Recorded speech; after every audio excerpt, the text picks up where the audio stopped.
السلام علیکم۔ بسم اللہ الرحمن الرحیم۔ رب اشرح لی صدری ویسر لی امری واحلل عقدۃ من لسانی یفقہوا قولی۔ تین چار خبروں پر آپ سے بات کریں گے، اور سب سے پہلی خبر رکھیں گے کہ پاکستان تحریک انصاف کا آج اسلام آباد میں ہونے والا جلسہ منسوخ۔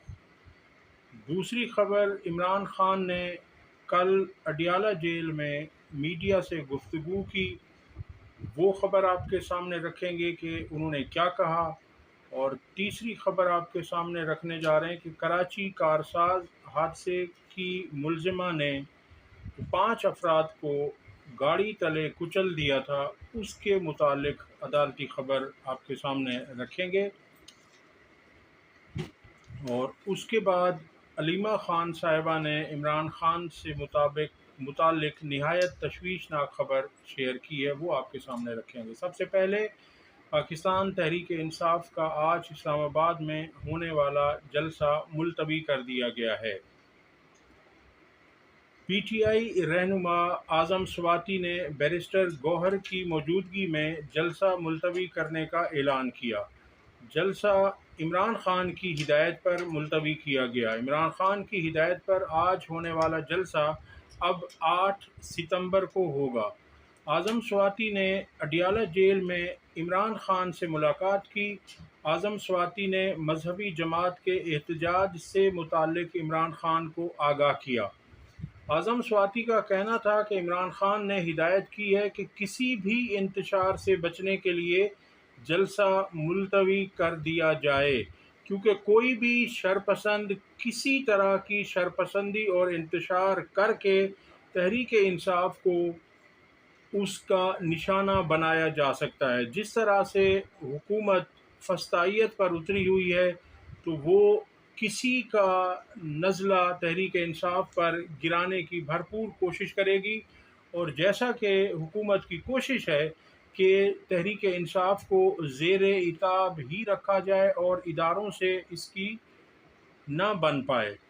چیئرمین تحریک انصاف بیرسٹر گوہر نے کہا ہے کہ تحریک انصاف کا جلسہ اب 8 ستمبر کو ہوگا۔ 8 ستمبر کے جلسے سے متعلق پہلے ہی نوٹیفائی ہو چکا ہے۔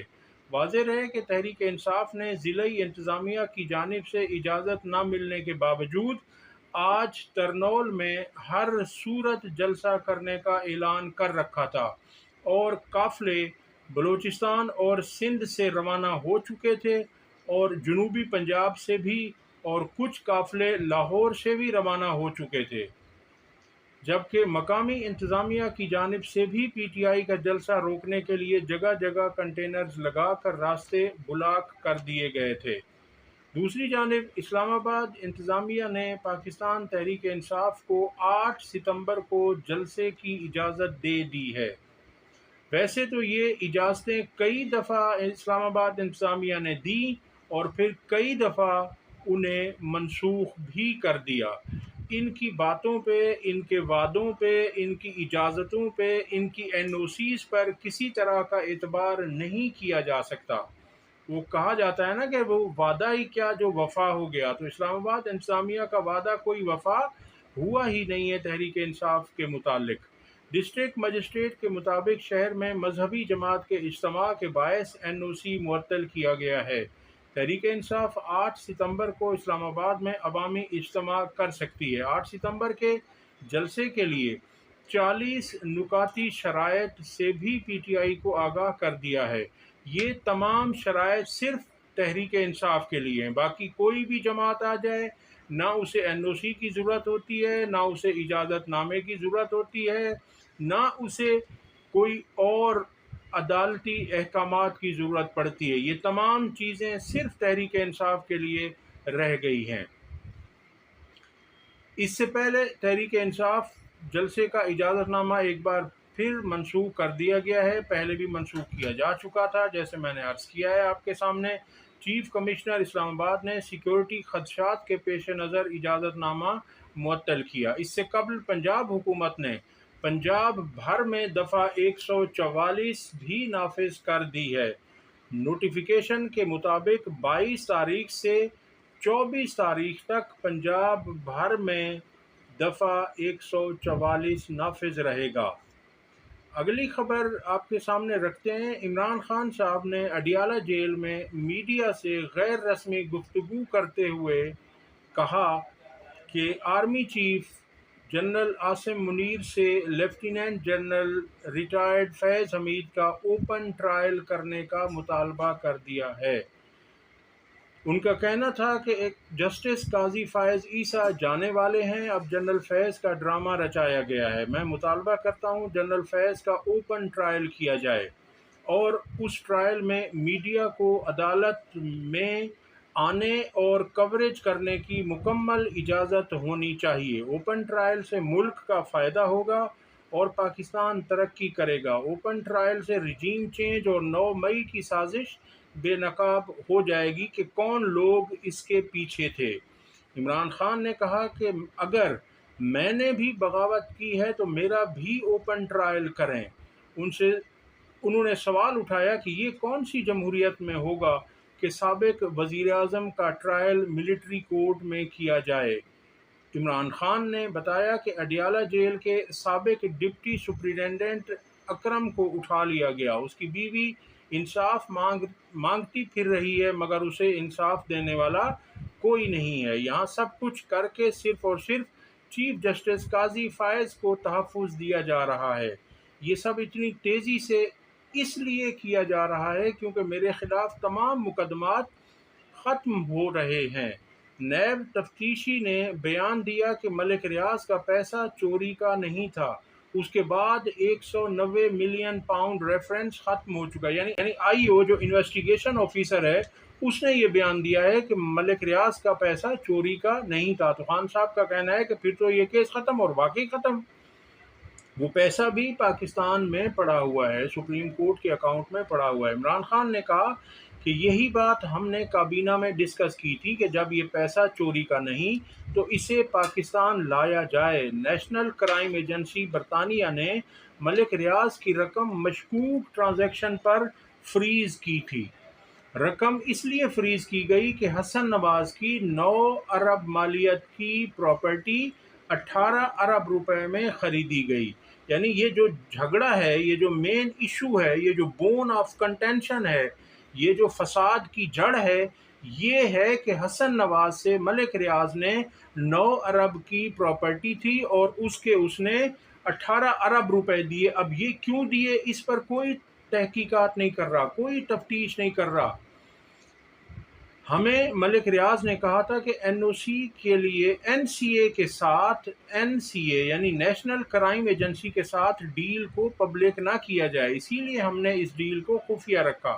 ملک ریاض اور این سی اے کی ڈیل کو ایف آئی اے اور نیب کھول سکتے تھے۔ برطانیہ سے جو رقم پاکستان آئی اس سے اب تک یہ 20 ارب ڈالر کما چکے ہیں، یعنی وہ اس پر جو سود ہے، جو انٹرسٹ ہے، اس کی مد میں 20 ارب ڈالر بھی اس رقم سے فائدہ لیا گیا ہے۔ عمران خان صاحب کے پاس تو ایک پائی نہیں آئی اس کی۔ عمران خان نے کہا کہ نئے توشہ خانہ کیس میں بھی انعام شاہ اور اپریزر کو وعدہ معاف گواہ رکھا گیا ہے۔ انعام شاہ اور اپریزر وہ شخص ہے جس نے قیمت لگائی تھی ان تحفوں کی جو عمران خان صاحب نے آدھے یعنی 50% دے کر لیے تھے۔ عمران خان صاحب سے پہلے نواز شریف، زرداری، آصف گیلانی، یہ تمام لوگ صرف 15 سے 20% تخمینہ لگی ہوئی رقم دیا کرتے تھے اور تحفے لے جاتے تھے۔ خان صاحب نے آ کر اس رقم کو بڑھایا اور 50% کر دیا۔ صحافی کے سوال پر کہ جنرل ریٹائرڈ فیض حمید پر الزام ہے کہ انہوں نے 9 مئی کی سازش کا منصوبہ بنایا، آرمی کی تنصیبات پر حملوں کے ٹارگٹ سیٹ کیے جس پر آپ نے عمل درآمد کروائے۔ یہ سوال عمران خان صاحب سے پوچھا گیا۔ عمران خان نے جواب دیا کہ جس نے میرے اغوا کا حکم دیا تھا اسی نے 9 مئی کی سازش تیار کی تھی اور اسی نے 9 مئی واقعات کی سی سی ٹی وی فوٹیجز چوری کی ہیں۔ صحافی نے مزید دریافت کیا کہ آپ کی گرفتاری کا حکم کس نے دیا تھا؟ عمران خان نے بتایا کہ جو رینجرز کنٹرول کرتا ہے۔ انہوں نے پھر سوال کیا کہ رینجرز کون کنٹرول کرتا ہے؟ صحافی نے جواب دیا کہ صحافی کے سوال پر عمران خان نے جواب دیا کہ رینجرز وزارت داخلہ کے ماتحت ہے۔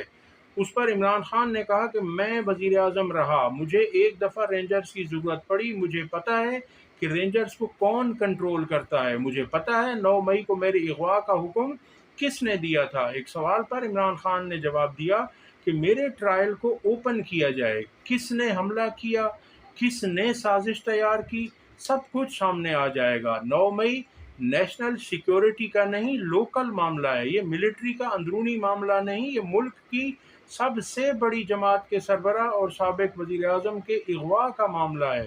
صحافی نے مزید دریافت کیا کہ آپ نے ملک ریاض کا پیسہ آپ نے ملک ریاض کے کہنے پر مان لیا کہ یہ چوری یا منی لانڈرنگ کا پیسہ نہیں، آپ نے کابینہ سے منظوری لینے سے قبل یہ تحقیقات کیوں نہیں کرائیں کہ یہ پیسہ پاکستان سے باہر کس بینکنگ چینلز کے ذریعے گیا؟ عمران خان نے جواب دیا کہ ہمیں ملک ریاض نے بتایا تھا کہ یہ چوری یا منی لانڈرنگ کا پیسہ نہیں، پھر ہم نے کیا تحقیقات کرنی تھی؟ صحافی نے مزید پوچھا کہ آپ نے صرف ملک ریاض کے کہنے پر یقین کر لیا اور اس کو تحفظ دیا؟ عمران خان نے بتایا کہ ملک ریاض نے مجھے نہیں کہا تھا کہ یہ چوری یا منی لانڈرنگ کا پیسہ ہے۔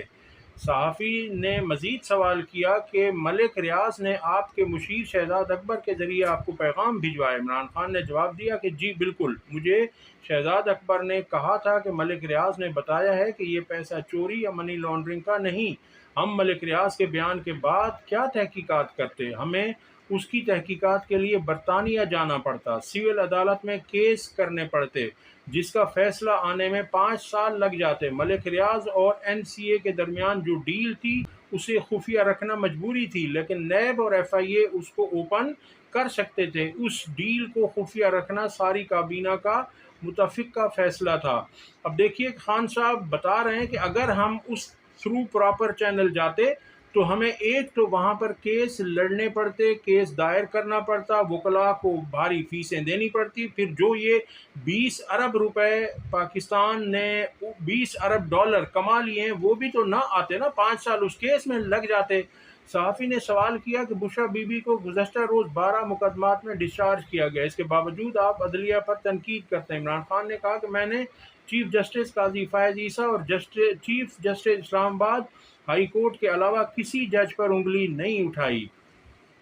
صحافی نے مزید سوال کیا کہ فیض حمید کے اوپن ٹرائل کا مطالبہ وفاقی حکومت سے کر رہے ہیں یا آرمی چیف سے؟ تو عمران خان نے جواب دیا کہ میں فیض حمید کے اوپن ٹرائل کا مطالبہ آرمی چیف سے کر رہا ہوں۔ صحافی نے دریافت کیا کہ جنرل فیض کوئی معمولی جنرل نہیں تھے، ان کے پاس بہت سارے راز ہیں، وہ سابق D G I S I تھے۔ عمران خان نے جواب دیا کہ میں اسی لیے اوپن ٹرائل کا مطالبہ کر رہا ہوں تاکہ سارے راز اور سازش بے نقاب ہو جائے۔ ان کا کہنا تھا کہ دنیا میں پاکستان کا کیا امیج رہ جائے گا کہ ایک سابق وزیر اعظم کو ملٹری کورٹ میں ٹرائل کیا جا رہا ہے۔ اگلی خبر ہے کارساز حادثے سے متعلق، جہاں 2 افراد کو ہلاک کر دیا گیا اور 3 افراد تاحال شدید زخمی ہیں۔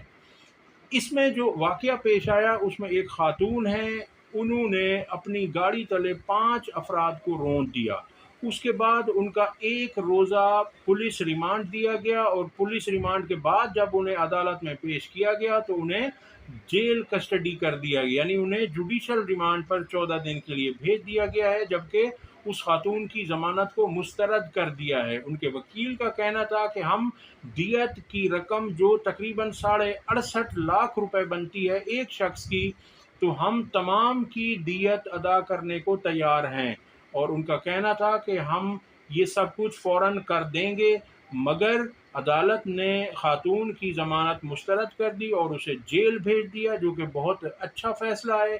دوسری طرف وکیل صفائی کا کہنا یہ تھا کہ یہ ذہنی معذور ہیں اور یہ ان کا علاج چل رہا ہے جناح ہاسپٹل میں۔ بہرحال عدالت نے اس کی ضمانت خارج کر دی۔ اگلی خبر ہے کہ عمران خان کی بہن علیمہ خان کا کہنا تھا کہ عمران خان کو قتل کرنے کا منصوبہ بنایا جا چکا ہے، جو کہ نہایت، اگر اب انہوں نے جو یہ بات کی ہے وہ ان کی بہن ہیں، ہمشیرہ ہیں، تو تو انہوں نے کسی سورس سے ان کو پتہ چلا ہوگا، اگر ایسا ہے تو یہ آگ سے کھیلنے کے مترادف ہوگا، یہ ایک بہت بڑی خبر ہوگی۔ اس سے خدارہ جو لوگ ایسا سوچ رہے ہیں وہ ہوش کے ناخن لیں اور اس طرح کی باتیں سوچنا بند کر دیں۔ عمران خان اس وقت پاکستان کی تاریخ کا سب سے مقبول ترین لیڈر ہے، عوام اس کے لیے کچھ بھی کر جائیں گے، اس لیے ہمارا ملک بہت نازک صورتحال سے گزر رہا ہے۔ ایسی باتوں کو نہ پھیلایا جائے۔ جنہوں نے اس طرح کی کوشش کی ہے، یہ مذموم ان کے عزائم ہیں یا منصوبہ کیا ہے، تو اسے فوراً ترک کر دینا چاہیے، پاکستان کے لیے، عوام کے لیے۔